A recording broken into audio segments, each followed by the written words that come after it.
It's just kind of outside of Binghamton area. She's going to be graduating with a double BA in psychology and health and human services with a concentration in early childhood education.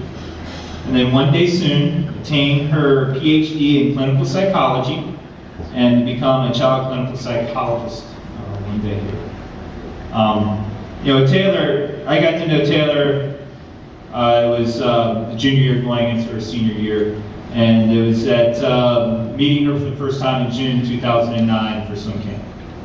And just watching you kind of walk across the Fargo lounge area, as tall as you are, and it's like, who is, you came in and just working with you, just working with you during camp and just knowing that after camp, it's like, you could really help our team out. And we don't really get that too much with camp, and everything. And I think really kind of the cool thing now is everything has kind of come full circle, and now you're a working camp.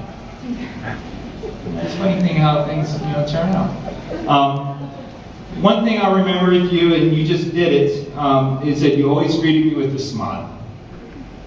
It's 5:45 in the morning. It might be cold, tired, but you had a smile on your face, and that is a great quality to have, okay? In your 4 years, you've come a long ways, with your swimming. And I was so excited for you at Max this past year of having your last swim, that 200 fly. Being able to get that second swim, and then also be able to have that as a lifetime best. To be able to go out, your UB career here, and all the work and effort that you put into have it be a best time and walk away is a pretty cool thing. So, Taylor, thank you for everything. Thank you for the smiles at 5:45 and everything. Good luck with what you're going to do. Thank you.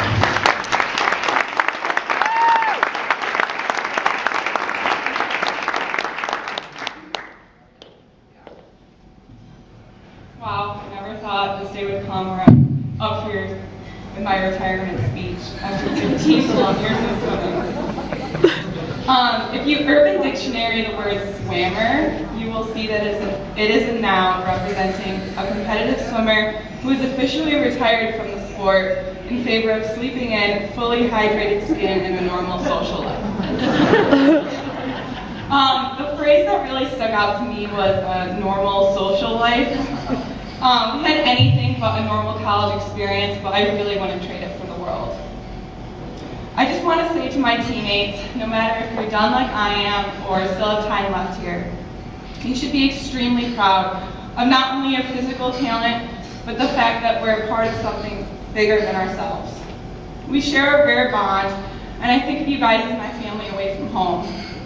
All of my coaches and teammates, the past and the present ones, have helped me grow into the very different girl that I am today. Our sport is full of life lessons that most people don't experience to the extent that we have at this age. Joy and failure, excitement and disappointment, winning and losing. The trials and tribulations of being a UB swimmer would really prepare anyone for the upcoming challenges that we must face as we transition into the real world. Here I have found my confidence in taking away the meaning of dedication, discipline, and a loyalty so strong to something that I will apply to my professional life in the future. I've already experienced minor setbacks in my life plan. I learned that not everything goes according to the plan. This team has definitely dealt with our share of adversity, especially this year, a common theme that Andy discusses. Remember that setbacks don't define you. Use them as motivation and use those around you for comfort and support. I think that if I could go back and talk to the spastic, timid young freshman, Taylor, I think I would tell her to not be afraid of the challenge. And there really is no easy way out, and cheating only leads to cheating yourself. But first off, I want to thank my coaches who believed in me. Andy, I never even wore a racing suit below my hips before I came here. So thank you for taking the gamble and recruiting me based on the potential that you saw in me and always used to encourage me. Well, thanks for your fun mid-D practices. Also allowing me to do backstroke on the few select stroke days. For always knowing what to say before I raced. I will always remember, don't think, just go. Thank you, Erin and Carla, for all that you do, along with our trainer, John and Mike. Dana, thanks for always being understanding, making it fun, and always brightening my day. You always knew what to say when I was feeling a little under the weather. And Nate, thank you for all of your help and your patience in putting up with me complaining about box jumps every day. My parents attending all my competitions, from small STSL meets, varsity meets, driving my butt to bigger club meets, even if I had to be the lonesome unattached swimmer. All the way up until my college meets, and for your unending support and guidance. My sister Sid for sitting through my meets, when you probably have way more exciting things to do. My best friends and roommates, Kate and Kelsey, my rocks since day one, and I couldn't have done it without you too. Mid-D men and ladies, pushing me, believing in me, struggling with me, and for winning goggle tosses when I couldn't. Distance fly ladies, I really have to make the 2 fly or die shout out to Rach and Britt.